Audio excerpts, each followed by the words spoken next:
Salut les mecs! Alors aujourd'hui je vais vous parler d'un bouffon de youtubeur nommé Yadjinaliz qui s'est servi de la mort de Toriyama pour se faire des vues et s'enrichir. Bon, si je dis ça, c'est parce qu'il y a 2 ans, le gars avait fait 2-3 vidéos sur DBZ où il critiquait l'œuvre de manière modérée entre guillemets. C'est-à-dire qu'il était un minimum objectif dans ses arguments. Le truc, c'est qu'après que la mort de Toriyama a été rendue publique, le gars a commencé à spammer les vidéos où il défonçait littéralement le manga avec des arguments complètement éclatés. Le pire, c'est que le mec a quand même le culot de restreindre certaines de ses vidéos aux membres de sa chaîne. C'est-à-dire que si tu veux voir ce que le mec a reproché à DBZ, tu dois payer au moins 3€ par mois. 3€, c'est le prix d'un pain au chocolat. Et ce qui est assez génial, c'est que le gars, pour pas qu'on ait à lui reprocher de chier sur un auteur qui vient de mourir, il te lâche un commentaire épinglé pour se dédouaner, où il explique qu'en fait c'est très triste ce qui arrivait à Toriyama, et puis bon, il était quand même très talentueux. Enfin après, ça t'a pas empêché de faire une dizaine de vidéos par la suite, où tu crachais sur son travail pour profiter un maximum de la visibilité qu'avait Dragon Ball sur internet après le décès de son auteur. Et c'est pas moi qui le dis ça, c'est lui qui a voulu faire ce genre de vidéo pour l'argent. Et si vous vous demandez ce qu'il a contre DBZ, il va généralement lui reprocher d'être une œuvre mal écrite et de comporter beaucoup d'incohérences. Le truc, c'est que s'il se contentait juste de montrer les incohérences du manga, ça irait. Sauf que Yadjinaliz est sacrément de mauvaise foi dans ses critiques. Parfois il oublie des éléments de l'histoire, et parfois il ment carrément en inventant des incohérences. Du coup, je me suis dit que j'allais analyser 3 de ses vidéos, et vous montrer qu'elles sont gavées de mensonges et de mauvaise foi. Et si vous vous demandez pourquoi que 3, c'est simplement parce que d'une, la plupart de ses vidéos sont payantes, et surtout que certaines de ses vidéos ne sont en fait que des compilations d'autres de ses critiques sur DBZ. Bref, regardons ces El Famoso incohérences.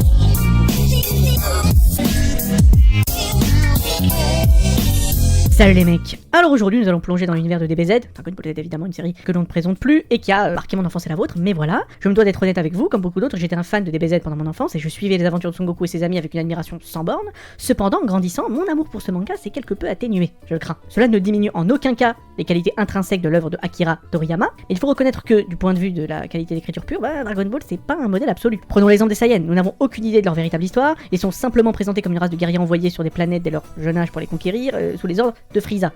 C'est beaucoup trop simpliste et rempli d'incohérences. Je veux dire, les Saiyans arrivent sur des planètes à conquérir alors qu'ils sont encore des bébés. Enfin, ça semble un peu absurde. Et même si je comprends la référence à Superman, conquérir une planète à l'âge de 2 mois me semble un peu compliqué. Alors mec, je sais pas si t'es au courant, mais dans Dragon Ball il y a une transformation qui s'appelle Ozaru, qui se déclenche dès qu'un Saiyan regarde la lune. Donc en fait y a rien d'illogique. Goku devait débarquer sur Terre, puis regarder la lune et tuer tout le monde en Ozaru. Le pire c'est que c'est vraiment expliqué dans le manga, il suffit juste de savoir lire.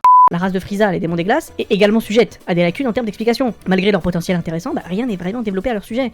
Personne ne mentionne jamais même le fait que Frieza a une famille avant l'apparition du roi Code. Quoique Freezer a une petite réplique durant son combat contre Son Goku où il avait dit que personne à part ses parents n'ont levé de poussière sur lui ou je ne sais quoi. Bon voilà, à part ça, c'est un peu complexe.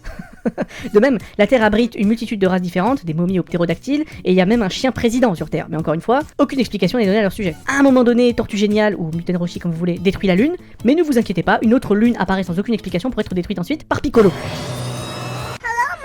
Bon, encore une fois mec, il suffisait juste de savoir lire. Dans le tome 14, Goku explique sans comprendre que Kami, le dieu de la Terre, a retiré la queue de Goku pour restaurer la Lune. Donc non, la Lune elle est pas réapparue comme par magie, c'est Kami qui l'a fait réapparaître. Et si tu trouves pas ça logique, déjà le gars c'est quand même le créateur des Dragon Ball, et puis quand le personnage s'appelle littéralement Dieu, je pense que tu peux admettre le fait qu'il ait certaines capacités spéciales.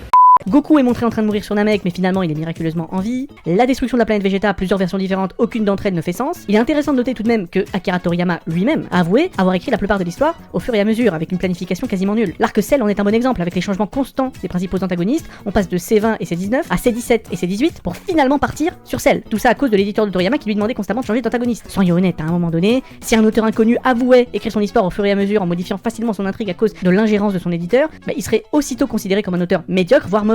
En comparaison, les auteurs tels que Eiichiro Oda ou surtout Togashi, connus pour planifier leurs intrigues à l'avance et ne pas changer facilement leur projet pour plaire aux éditeurs, se démarquent clairement. Bon, cet argument-là, je le trouve plutôt dégueulasse, parce que la raison pour laquelle Toriyama se fait aider par ses éditeurs, c'est juste parce que c'est comme ça qu'est censé être la conception d'un manga. On pourrait facilement se laisser dire que cette pression et ces demandes de modification sont inacceptables, que la vision de l'artiste devrait être respectée. Mais c'est ainsi que fonctionne la création d'un shonen, c'est un travail d'équipe. Depuis que sa carrière a commencé, Toriyama a toujours eu un éditeur à ses côtés qui était là pour s'assurer qu'il soit au top. Cela peut donner du bon comme du mauvais, mais si on y réfléchit dans ce cas précis, aurait-on été satisfait si le grand méchant avait été C20? C'est le genre de question qui peut vous faire perdre la tête.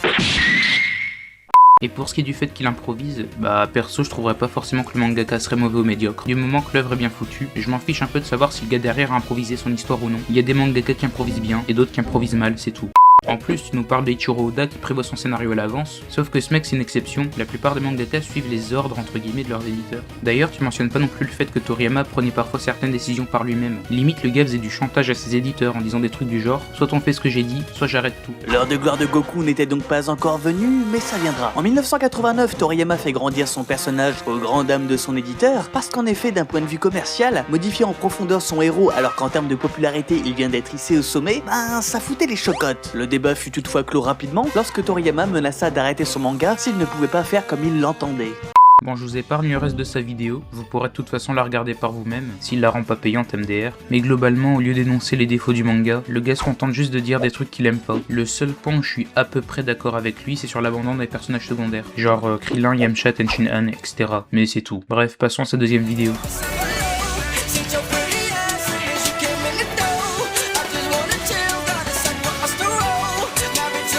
Bon, déjà, ce qu'il faut savoir, c'est que sa vidéo n'était de base que visible pour les membres de sa chaîne, donc elle était payante quoi. Sauf que ce débile a récemment fait une compilation de 4 heures où on peut voir sa vidéo de manière complètement gratuite. Donc je me permets de réutiliser certains extraits de sa vidéo malgré le fait qu'elle soit payante de base.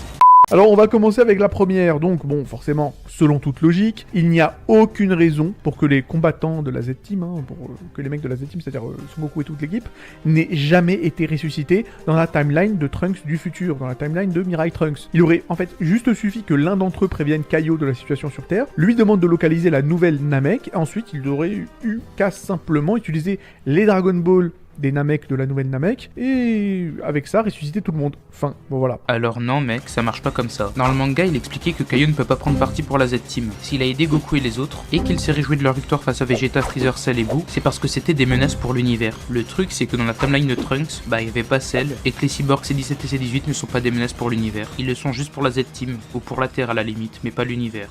Ensuite, dans le manga, Trunks déclare effectivement que, en tout cas au tout début, que c'est les androïdes 19 et 20, donc c'est 19 et C20, qui sont effectivement responsables de la ruine de son époque. Cependant, lors de sa deuxième visite, là par contre il change de fusil d'épaule, et il affirme maintenant que c'était les numéros 17 et 18, donc c'est 17 et 18. Voilà, super, merci beaucoup. Bon, on passe à la suite. Goku ne pense jamais à avertir tout le monde de l'existence de la chambre de l'esprit et du temps. Voilà, salle d'entraînement. En tout cas, il n'en parle pas durant l'ellipse de 3 ans, avant l'arrivée des androïdes, malgré le fait que certains d'entre eux, certains mecs de la Z-Team, auraient probablement aimé aller s'y entraîner. Je pense à Vegeta, mais j'aurais pu penser à quelqu'un d'autre. Bon, après, bien que Bulma du futur de Trunks, donc la Bulma du futur, ne semblait pas connaître l'emplacement du laboratoire de Dr. Gero, et bien la Bulma du présent, notre Bulma, a pu découvrir la localisation du laboratoire du Dr. Gero simplement en lisant un magazine. Encore une fois, aucun sens sur 20. Gros, je sais pas d'où tu sors ça, mais si Bulma a trouvé le laboratoire du Dr. Gero, c'est via des rumeurs qu'elle a entendues. Alors certes, elle dit avoir entendu parler du Dr. Gero dans des magazines, mais à aucun moment elle dit avoir trouvé sa cachette grâce à ça. Ensuite, septième incohérence, lorsque la Team Z essaye d'arrêter Cell, première forme, pendant qu'il absorbait donc des civils, avant qu'il n'absorbe C17 d'ailleurs, on se demande pourquoi ils n'ont pas tout simplement demandé à Goku de simplement les téléporter à Cell. Le pire, il aurait très bien pu faire ça quoi. Étant donné que le déplacement instantané fonctionne sur le fait de sentir l'aura de quelqu'un, bien voilà, il suffit juste de sentir l'aura de Cell et se téléporter à côté de lui. Est-ce que t'es au courant que lorsque Cell a débarqué dans le timeline principal, Goku avait sa maladie du cœur, donc bonne chance pour se téléporter vers Cell. Et lorsque Goku s'était rétabli de sa maladie, Cell était déjà devenu trop fort en fait. Ensuite, en ce qui concerne les Cell Junior, ils sont quand même censés être capables de se régénérer comme Cell, mais bien que Cell ait pu se régénérer sans sa tête, eux, les Cell Junior, ne se régénèrent pourtant pas, après avoir été défoncés par Gohan Super Saiyan 2. Et bon, après, il est vrai que ce souci de cohérence aurait plus tard pu être presque résolu, parce qu'effectivement dans le manga Dragon Ball Super, on nous apprend qu'ils ont fini par se régénérer. Voilà, c'est Cell Junior, mais ça leur a pris bizarrement des années. Donc encore une fois, ça n'a aucun sens sur 20. Allez. Bon déjà j'ai revu le combat contre les Cell Junior en entier, et à aucun moment ils sont suffisamment blessés pour avoir besoin de se régénérer. C'est même plutôt le contraire. Les Cell Junior défoncent littéralement la Z-Team. D'autant plus qu'à aucun moment il nous est dit explicitement dans le manga original qu'ils étaient capables de se régénérer. D'ailleurs, jamais ça m'est personnellement venu à l'esprit qu'ils pouvaient le faire. Et même, partons du principe qu'ils peuvent vraiment se régénérer. Dans la mesure où les Cell Junior sont des Cell Echo+, ça me paraît juste logique qu'ils prennent plus de temps à se régénérer que le vrai Cell. Ah mais autre chose, un truc qui m'a vraiment fait chier d'ailleurs, je vous en parle avant que j'oublie. Est-ce que vous vous souvenez de quand Cell nous a sorti un Zenkai Boost plus apprentissage du déplacement instantané, juste grâce à la régénération namekienne, après s'être explosé sur la planète du roi Kaio, du King Kai? Parce que moi je m'en rappelle et c'était effectivement ultra con. Donc rapidement, je vous refais un peu le topo. Donc on parle d'un mec qui s'autodétruit. Ok, y a pas de souci, tu veux t'autodétruire? Autodétruis-toi, y a pas de problème. Le souci par contre, c'est qu'il survit pour une raison inconnue. Il revient plus fort et surtout revient dans sa forme parfaite alors qu'il était revenu à sa forme semi-parfaite après avoir vomi ses 18. Et à tout ça, ça veut dire que ça déjà, c'est quand même pas mal. On va dire que le mec il démarre bien. Mais en plus de tout ça, le sel il a appris pour aucune raison le déplacement instantané de Goku. Oui, bah c'est le principe du Zenkai. Quand un Saiyan frôle la mort de près, il devient plus fort. Et vu que Cell a des cellules de Saiyan, bah ça l'a aidé. Et pour l'apprentissage de la téléportation, bah comme dit juste avant, Cell possède les cellules de Goku. Et quand on sait que Goku a pris le Kamehameha en 10 secondes alors que normalement ça prend 50 ans, bah voilà. Bon, vous aurez peut-être remarqué que j'ai skip pas mal de ces arguments, parce que flemme. Au début je voulais vraiment tout débunk. Mais quand je vois que même sous ces vidéos, la plupart des commentaires les plus likés se foutent juste de sa gueule, bah je me dis que ça n'en vaut pas la peine. Bref, passons à sa dernière vidéo. Comment dire que j'ai un petit peu la flemme de debunk sa troisième vidéo. Mais pour me faire pardonner, je vais vous offrir une partie bonus dans laquelle je vais éliminer Yadjinalize.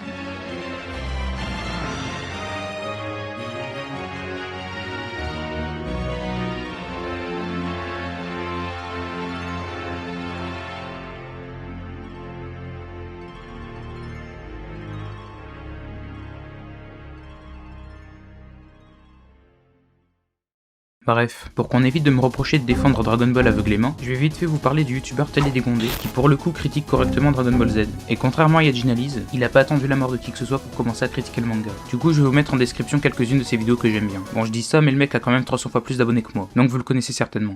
Et sinon pour Yadjinalize, je vous conseille vraiment de ne plus regarder ses vidéos. C'est vraiment une perte de temps vu les conneries qu'il raconte. Bref, à plus.